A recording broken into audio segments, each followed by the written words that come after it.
They say every American suburb hides a secret, but nobody told me mine would involve government satellites, a cheating wife, and a neighbor who claimed he once shook hands with Elvis at a Dairy Queen. It all started one Tuesday, a day so ordinary it should have been forgettable. The sprinklers clicked on across the street. Kids were riding bikes in circles like tiny cult members rehearsing for the end of days, and my wife, my so-called better half, was putting on lipstick in the reflection of our microwave at 7:42 a.m. sharp. Nobody puts on fire-red lipstick before breakfast unless they are either running for Congress or hiding something catastrophic. I should have confronted her then, but I had eggs to flip and an illusion of family unity to maintain. You see, Americans worship breakfast as the sacred glue of family, as if scrambled eggs can cover up betrayal or toast can absorb infidelity. I buttered my slice while staring at her. She said she was meeting the girls at Pilates. I wanted to believe it. But deep down, every syllable reeked of toxic love masquerading as domestic normalcy. The first real clue came in the form of a neighbor's drone. Suburbs now are like Cold War spy theaters. Everyone has cameras, ring doorbells, drones with night vision, as if we are auditioning for a low-budget CIA spin-off. My neighbor Chuck, retired Navy, suspiciously tan year-round, landed his drone in my driveway and whispered, "I caught something on my feed." On his cracked iPad screen, I saw her, my wife, stepping out of a car that was not ours. Whose was it? Black-tinted windows, the kind you only see in mafia movies or politician scandals. She adjusted her hair, laughed too loudly, and walked into a hotel lobby like she was auditioning for the role of Mistress Number 3. Now any sane man would cry, but I laughed. A laugh that bordered on psychotic. Because betrayal in America is not just personal, it is performative. We are raised on soap operas, Jerry Springer, and viral TikTok confessionals. My life had turned into prime-time entertainment, and I was both the director and the unpaid actor. I needed proof, but not just proof. I needed a spectacle, a conspiracy, something that would shake the cul-de-sac into silence. I called my cousin Eddie, who once tried to sell me survival seeds and insisted the moon landing was filmed in a Walmart basement. He said, "Install a listening device. Government surplus mics are on sale at the pawn shop." So I did. I bugged her SUV with more wires than a NASA cockpit. And what I heard? Chilling. She was on the phone whispering, "He still suspects nothing. Tonight is the night." The paranoia turned into performance art. I started pinning maps on the garage wall, red yarn stretching from her gym bag to the neighbor's Wi-Fi router to a suspicious pizza delivery man who arrived 3 nights in a row without ever delivering to our house. My son asked if I was starting a true crime podcast. Maybe I should have. Cheating wife, an American conspiracy. It would have trended. The night I finally followed her, the universe conspired for maximum absurdity. She said she was going to yoga. Americans have turned yoga into a moral shield. You cannot accuse someone of betrayal if they are supposedly meditating. But I tailed her anyway in my 2009 Honda Civic that smelled like despair and expired Taco Bell. She drove not to a yoga studio but to a strip mall chiropractor's office. Inside, through the tinted glass, I saw her embracing someone. Not just anyone. The chiropractor, a man with hands so large they could realign the tectonic plates. And here is where it spiraled into parody. Because as I stormed in to confront them, the chiropractor looked me dead in the eyes and said, "You have scoliosis of the soul." My wife gasped, but not because she was caught. No, because the man reached under the desk and revealed a folder labeled Project Cupid. I grabbed it before either could stop me. Inside were files, government files, tracking couples in the neighborhood, charts of marriages, statistics on infidelity, graphs of revenge plots gone wrong. Apparently, my life was not an accident. I was part of an experiment testing the resilience of American family units under conditions of cheating and betrayal. I staggered back, folder in hand, while my wife shouted something about It is not what it looks like. But it was exactly what it looked like, plus 40 layers of lunacy. Was she cheating on me, or was she a government plant assigned to monitor my every emotional breakdown? Suddenly the lipstick, the gym excuses, the late-night phone calls, all of it felt like toxic theater designed by an unseen puppeteer. I drove home in silence, the folder on the passenger seat glowing like radioactive evidence. In the kitchen, the microwave still reflected the lipstick smudge she left behind that morning. I realized America itself runs on betrayal. Politicians betraying promises, corporations betraying customers, spouses betraying vows. It was not just my cheating wife. It was the culture, the design, the conspiracy of toxic love fed to us like apple pie. But do not think for a second I was going to crumble. No. This was bigger than pain. This demanded revenge. And not petty revenge, not key her car revenge. I am talking biblical, cinematic 4th of July fireworks revenge. The kind that makes the family, the neighbors, even the entire town speechless. The kind of revenge that turns a man from suburban husband to legend whispered about at backyard barbecues. So I started planning. And while she thought I was still the broken husband buttering his toast, I was designing a finale so explosive it would outshine every suburban scandal before mine. She was a cheating wife, yes, but I would be the husband who turned infidelity into conspiracy, betrayal into legend, and toxic love into a revolution. And that, dear reader, was only the beginning. By the time the cul-de-sac filled with lawn chairs and cupcake trays and somebody's patriotic Bluetooth speaker blasting stadium rock from a decade nobody asked for, I already had the projector aimed at the garage door and the microphone checked 3 times.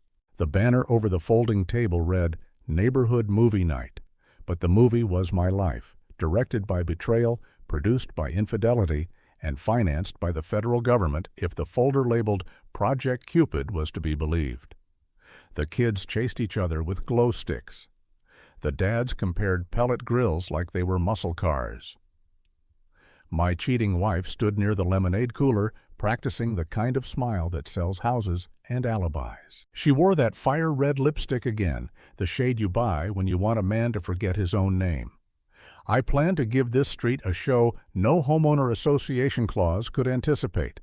12 hours earlier, I had opened the folder on my kitchen table with the precision of a bomb squad. Inside were pages stamped with eagles and acronyms and a cheerful logo that looked like a Valentine's card designed by a surveillance agency. Project Cupid, it said, optimizing American family outcomes through targeted stressors and measured reconciliation events.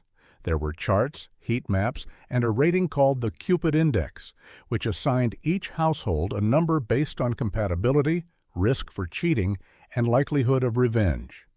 I found my name. I found hers. Under stressors assigned, the line item read, charismatic chiropractor with somatic resonance therapy and a flexible payment plan. Under predicted husband response, it read, oscillation between righteous fury and performative forgiveness, high spectacle quotient. Someone in a windowless office had written my life like a screenplay, and I was late to my own table read. I needed allies. I walked across the street to Chuck, the retired Navy neighbor with a drone fleet that looked suspiciously militarized for birthday parties. Chuck lifted a plastic tarp and revealed 8 quadcopters with tiny LED rigs. "You ever choreograph letters in the sky?" I asked. He looked at me like I had just offered him front row seats to history. "For America," he said, although I only asked for the word truth. Then I drove to the coffee shop where the barista, a woman with a sleeve tattoo of constellations, once told me her last job involved a building with no windows and a very strict badge policy. I slid a photocopy of a Project Cupid page across the counter. She read silently, then met my eyes with a grin that could split granite. "You want to jam a signal?" she said. Or you want to light one up so bright they cannot deny it? Both, I said, because revenge in America is not about subtlety. It is about production value. She sold me a little black device in a brown paper bag that hummed like a guilty conscience. I called my cousin Eddie prepper, philosopher, evangelist for conspiracy theories that somehow came true 10% of the time. He arrived at my house with jumper cables, a polygraph machine he found on Craigslist, and a notary stamp from a UPS store where he knew a guy. If you are going to put on a show, he said, you need to notarize the playbill. I spent the afternoon building what I called the revenge board in the garage, a mural of string and photos and a blown-up receipt from a strip mall chiropractic office. My son wandered in, took one look, and asked if I had started a startup. Yes, I said, I am disrupting toxic love. He nodded the way American kids do when adults say unhinged things, because children are born into conspiracy and adapt faster than their parents. The plan was deliberately wholesome. I told the Homeowners Association I would host a family movie night, because family is the only word that can disarm a suburban bureaucracy. I sent an email blast about showing a classic animated film. I even borrowed the church youth pastor's sound system. The pastor lent it with an earnest handshake and said he would stop by to support unity, the kind of phrase that glows on a mug. The point was to make the setting so normal that the abnormal would sing like a siren. At 6 sharp, the driveway filled. People brought casseroles that achieved the same texture across 3 zip codes. The Little League coach set up cornhole boards. The elderly couple at the end of the street brought a Costco sheet cake that said, "We love this neighborhood," in blue frosting, which felt like either a blessing or a curse. My cheating wife drifted from group to group like a campaign volunteer, asking about dogs and summer camps, wearing a sundress weaponized for alibi photography. The chiropractor arrived late with a folding chair and a bag of organic kettle chips. He waved at me with those tectonic plate hands and mouthed, "Great night," as if the moon were not about to fall. Tinted windows man, driver of that black car, parked at the corner and leaned against his hood with the casual posture of someone accustomed to hiding in plain sight. I clipped the microphone to my shirt, felt the weight of it like a new organ, and stood before the garage where my modest suburban home had transformed into an outdoor theater of betrayal. "Thank you for coming," I said, channeling the tone of every PTA treasurer who ever tried to sell raffle tickets. Tonight's feature presentation is not animated, but it is very American. It is about love and cheating and the strange agencies that measure both. The laughter was polite, the way crowds laugh at a wedding toast that hints at chaos but returns to safety. I clicked the remote. The screen lit up with a flowchart, Department of Domestic Harmony, Project Cupid, Cupid Index. Murmurs rolled through the folding chairs like a breeze. I advanced to the next slide, a map of the neighborhood, little hearts hovering over roofs, our roof crowned with a red siren icon like a video game warning. "What you are about to see," I said, "explains why our sprinklers turn on at the same time, why our phones listen better than our spouses, and why a chiropractor in a strip mall knows more about my marriage than my pastor." Someone coughed. Someone else laughed too loudly. The pastor looked toward the sky as if waiting for a cue from above. I told the short version of how I got here because the long version required a blood pressure cuff and a chair with restraints. Lipstick at 7:42 a.m., Pilates alibis. The drone footage from Chuck's cracked iPad. The folder from the chiropractic lair. The whisper on her phone about "tonight is the night." I used the words deliberately because America understands scripts better than sermons. Revenge, betrayal, family, infidelity, toxic love. And the phrase that hit like a cymbal crash, cheating wife. Some neighbors placed hands over mouths. Others placed hands over their partner's knees as if anchoring them to the ground. I clicked again. Up came a table titled "Stressors Assigned." The line item glowed. charismatic chiropractor, somatic resonance therapy, flexible payment plan. The chiropractor shifted in his chair. "This is a misunderstanding," he said, projecting from the diaphragm as if informed consent could be retroactively summoned by tone. "I treat spines." "And hearts," I replied, because parody requires punchlines. Chuck gave me the signal.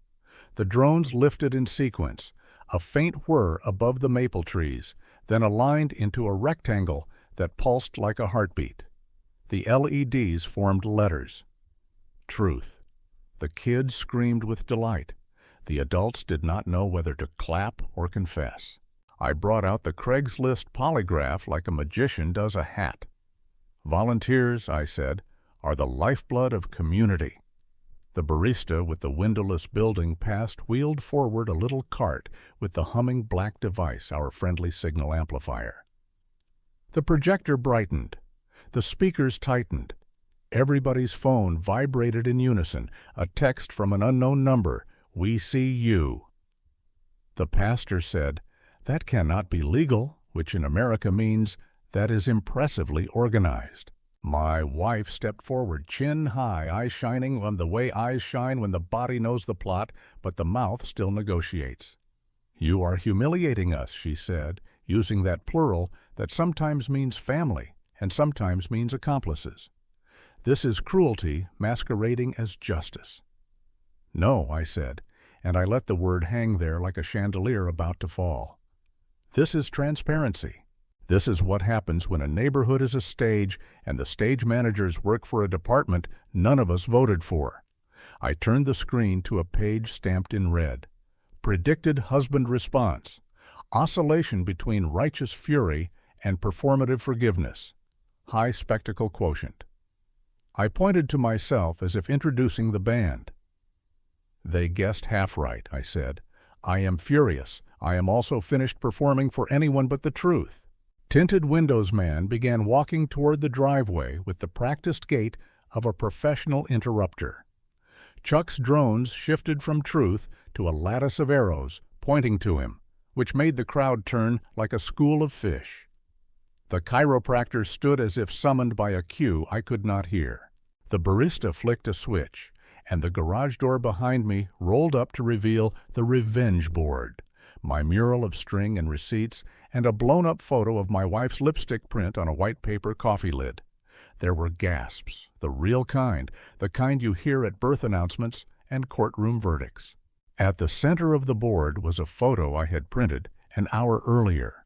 My wife and the chiropractor in the reflection of a tinted window, not touching, but leaning into a private constellation only they could navigate.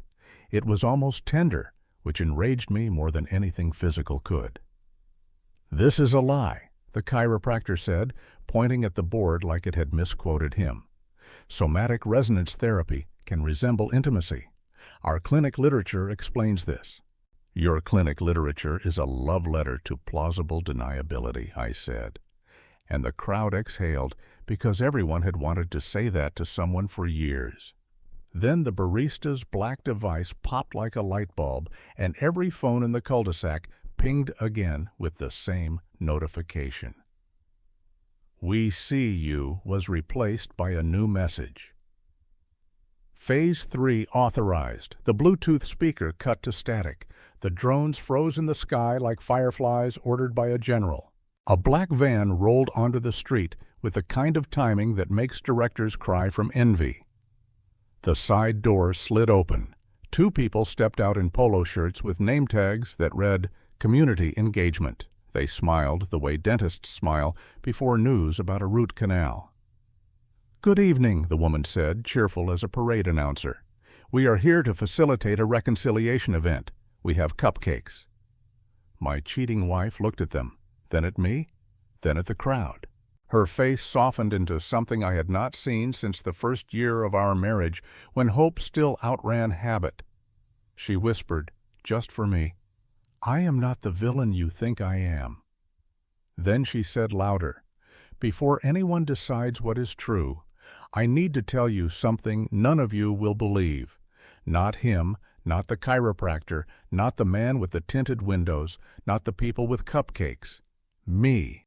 She stepped toward the microphone, and every folding chair creaked as if the entire street had leaned forward at once. The van idled. The drones held their breath. The projector hummed. I braced for either absolution or apocalypse, and the neighborhood, this sweet American carnival of family and gossip and HOA bylaws, went perfectly, utterly, reverently silent. Silence is not silence when it belongs to a suburb. It is a choir of sprinklers turned off mid-cycle, dogs that stop barking as if subpoenaed, and neighbors gripping solo cups so tight they bend like aluminum origami. My cheating wife, though tonight she was also something else, perhaps a whistleblower or an actress in a government soap opera, stood at the microphone, sundress glowing under the projector light like a costume chosen by central casting. She said, "I never meant for you to find out this way." Classic opening line, the one America has taught every guilty spouse to rehearse. But then she pivoted. It was never about infidelity. It was about infiltration. Gasps rippled through the cul-de-sac as though the word itself carried the weight of a bomb under the grill. The chiropractor adjusted his tectonic hands nervously. Tinted Windows Man tapped his hood like he was signaling a satellite. Chuck's drones buzzed, forming a blinking question mark in the sky. According to her, she was recruited not by Cupid, not by temptation, but by a shadow bureau within the Department of Emotional Stability. Her mission: to test me, to push me, to measure whether a man could withstand betrayal without burning down the entire fabric of family. "They chose me," she said, "because I was ordinary enough to be believable, but I fell for the role. And maybe I fell out of love with you while I was playing it." Cue the collective gasp again. This was no longer a barbecue sideshow. This was the Super Bowl halftime of betrayal, and my driveway was the stadium. The neighbors leaned forward, eyes wide, not because they cared about me, but because America has trained them to consume infidelity like a premium channel. I felt the blood in my ears, but I had learned by now that pain is just adrenaline waiting for direction. "So what you are saying," I replied, voice amplified, "is that you were a double agent of toxic love? That you turned our marriage into a government-funded soap opera?" She didn't flinch. "Yes, but you need to understand, the real enemy isn't me, it's them." She pointed at the van labeled Community Engagement. The two polo-shirted employees froze, cupcakes still in their hands, frosting swirled like little Trojan horses. The crowd turned. Americans love an outside villain. We thrive on redirecting blame, on discovering the bigger fish. One neighbor muttered, "I knew the HOA fees were too high." Another whispered, "Cupcakes are a bribe." The two agents stepped forward, still smiling. "Ma'am," the woman said, "please remember your non-disclosure agreement." The man added, "This reconciliation event has been approved at the highest level. Please return to script." Script. There it was again, that cursed word, script. As if everything I had lived, our anniversaries, our arguments, the late-night Netflix marathons, had been written by an unseen committee. I wanted to scream, but Chuck's drones buzzed lower, reminding me that spectacle was stronger than rage. I yanked the mic back. "Neighbors, friends, family, do you see what's happening? This isn't about my cheating wife. This is about all of us. Every whispered betrayal, every infidelity rumor, every divorce settlement, it's data. We are test subjects in a toxic experiment designed to measure how much heartbreak the American family can endure before it implodes." Now the crowd was alive. Murmurs escalated into shouts. The pastor raised a Bible like it was a subpoena. The Little League coach demanded to know if his wife's Zumba class was part of the program.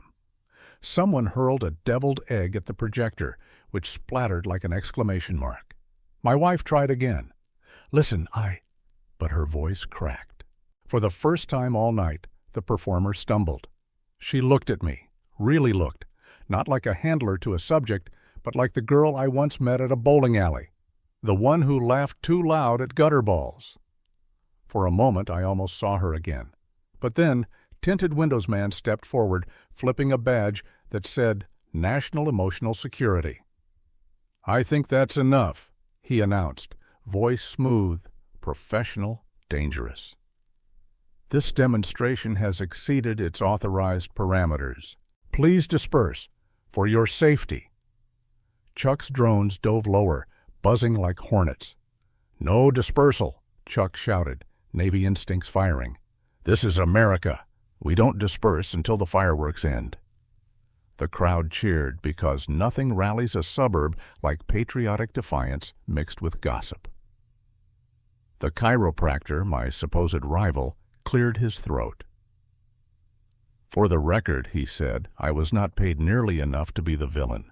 I just wanted to sell spinal adjustments and maybe a wellness supplement or two, but they told me this would be good for business." He held up his hands. "I didn't touch her, not really. Somatic resonance therapy is 90% aura management." Laughter broke out, bitter and manic.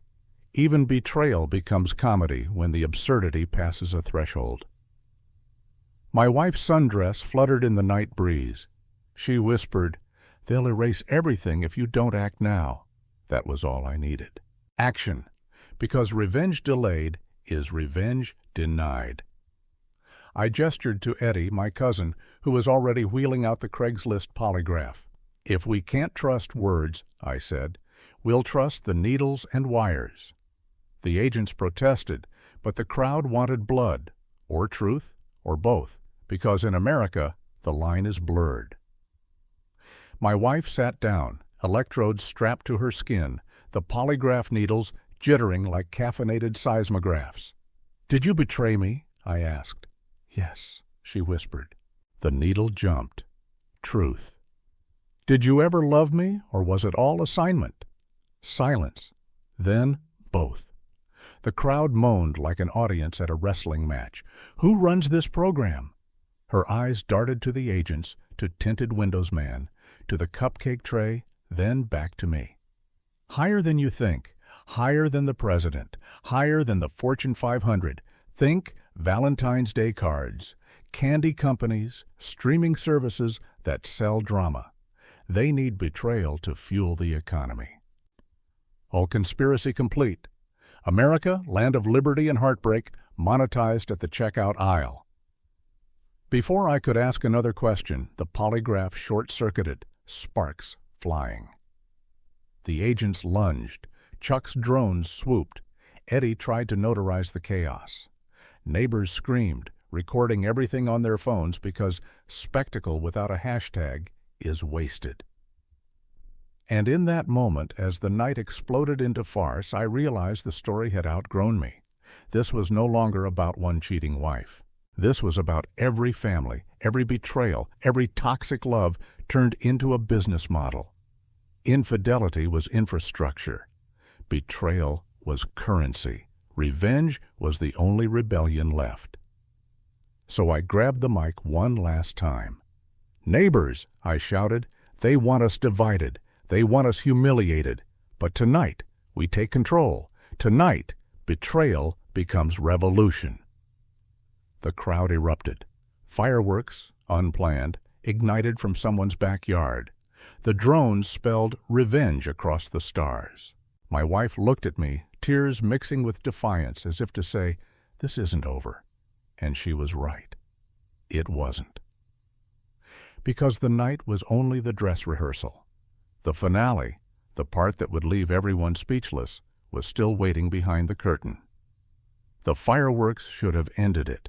The drones spelling revenge, the cupcakes scattering like edible shrapnel, the pastor reciting psalms over the polygraph sparks. It had all the hallmarks of a finale. But America does not know how to end a story. We binge, we reboot, we spin off. And my life, courtesy of a cheating wife and a program called Project Cupid, was about to enter syndication. The van with community engagement on the side did not drive away. Instead, it opened wider. Out stepped not agents, not neighbors, but cameras. Real cameras, shoulder rigs, and boom mics, the kind you see on reality television sets disguised as documentaries. A man in a blazer with teeth too white to be local shouted, "And that's a wrap on Season 1 of Suburban Secrets, Cheating Wife Edition." The crowd froze as though hypnotized. Was this all a show? Was my heartbreak syndicated?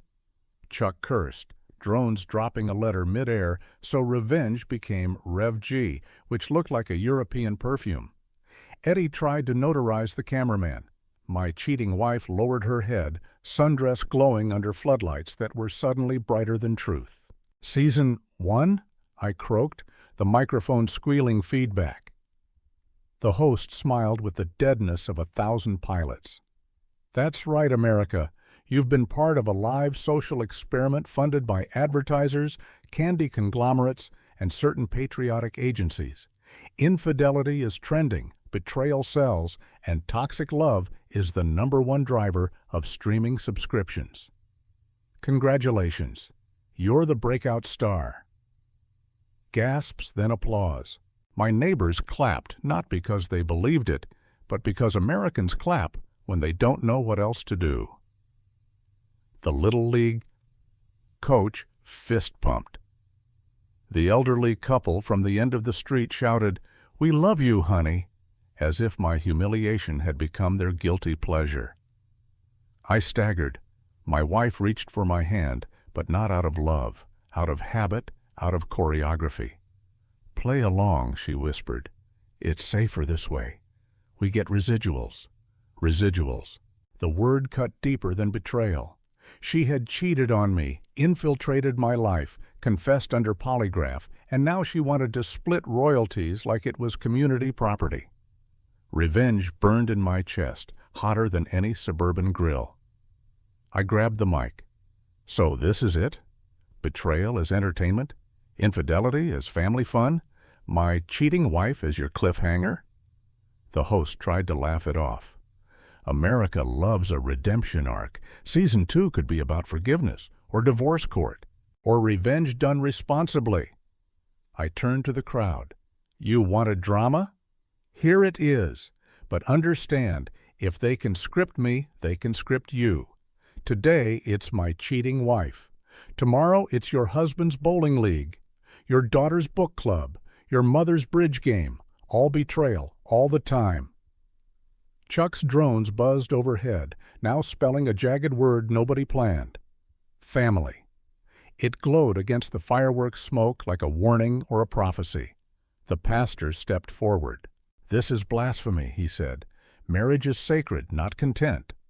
But even he was framed perfectly by the camera, lit like a sermon on Netflix. I realized then the only way to win was to break the script. Not play the betrayed husband, not play the avenger, but write an ending no producer would greenlight. So I walked to my cheating wife, looked her in the eyes, and kissed her. Not a tender kiss, not a forgiving kiss, but a kiss charged with conspiracy. The crowd gasped. The host blinked, thrown off cue. Even the chiropractor dropped his kettle chips. She whispered, "What are you doing?" "Ending the story," I said, "or starting a new one they can't monetize." Then I turned back to the crowd, ripped off the mic, and hurled it at the projector. Sparks flew, the screen cracked. The images of flowcharts and Cupid indexes warped into chaos. Without the script, the cameras lost their frame. The van's lights flickered. The agents shuffled nervously, their cupcakes sweating under the heat. Neighbors screamed, cheered, filmed, argued. Chaos itself became the season finale. Chuck launched his drones into freefall, letting them crash into lawns like metallic hail. Eddie stamped random papers with his notary seal, screaming, "This is legal revolution!" My wife clutched my arm. "You've doomed us," she said. "No," I replied, voice steady. "I've freed us. Betrayal is theirs to sell, but revenge is mine to live." I grabbed the folder labeled Project Cupid, held it high above my head, and tore it in half. Pages fluttered into the night like paper doves. The crowd gasped, not at the gesture, but at the possibility that unscripted reality might exist again. The host screamed, "Cut! Cut! We don't have coverage!" But coverage meant nothing now, because when you burn the script, there is no rerun, no reboot, just silence. Real silence this time, not suburban silence. And in that silence, I looked at my cheating wife. For the first time, she looked small, human, unscripted. Maybe she was villain, maybe victim, maybe both. But she was no longer my handler, no longer my co-star. She was simply the woman who betrayed me in the name of family, infidelity, and toxic love. I walked away, past the folding chairs, past the shattered drones, past the cupcakes melting on asphalt. The neighbors parted like extras dismissed from set. The pastor whispered a prayer. The chiropractor asked if I wanted an adjustment. I laughed, the kind of laugh that belongs to men who have nothing left to lose and therefore everything to gain. Behind me, the house glowed with the projector's dying light. Ahead of me, the street stretched quiet and infinite. Betrayal had broken me, yes, but it had also written me into something no agency could predict. And what happened next? My disappearance, my reinvention, my revenge lived off camera, left everyone speechless.